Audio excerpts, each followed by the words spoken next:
A vital element in keeping the peace is our military establishment. Our arms must be mighty, ready for instant action, so that no potential aggressor may be tempted to risk his own destruction. Our military organization today bears little relation to that known of any of my predecessors in peacetime, or indeed by the fighting men of World War II or Korea.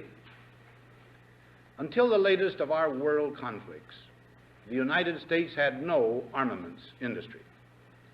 American makers of plowshares could, with time and as required, make swords as well.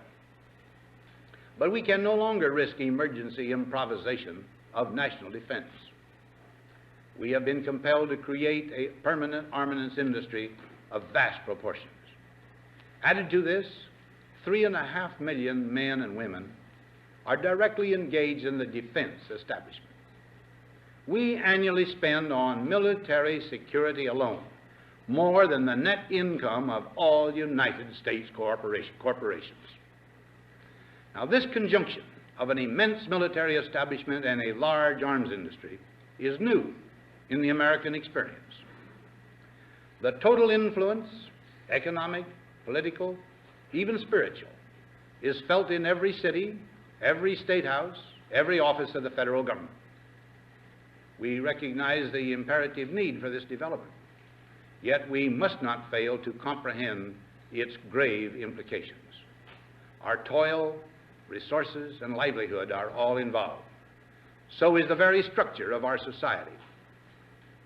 In the councils of government, we must guard against the acquisition of unwarranted influence, whether sought or unsought, by the military-industrial complex.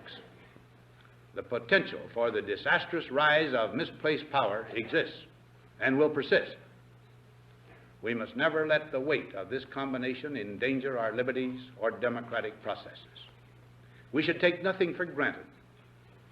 Only an alert and knowledgeable citizenry can compel the proper meshing of the huge industrial and military machinery of defense with our peaceful methods and goals, so that security and liberty may prosper together. Akin to and largely responsible for the sweeping changes in our industrial military posture has been the technological revolution during recent decades.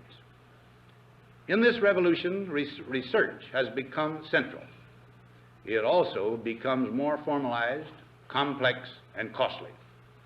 A steadily increasing share is conducted for, by, or at the direction of the federal government. Today, the solitary inventor, tinkering in his shop, has been overshadowed by task forces of scientists in laboratories and testing fields. In the same fashion, the free university, historically the fountainhead of free ideas and scientific discovery, has experienced a revolution in the conduct of research. Partly because of the huge costs involved, a government contract becomes virtually a substitute for intellectual curiosity.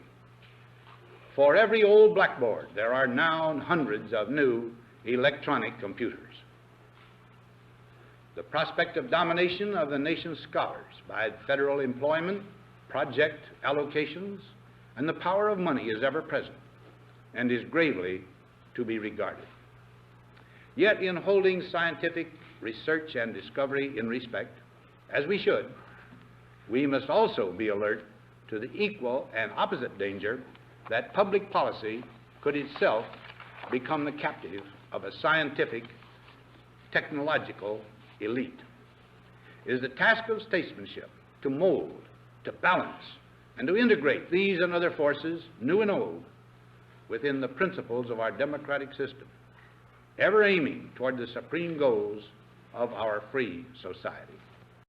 I'll bet you heard a lot about the military-industrial complex. I think it should have said Congressional Military Industry Complex.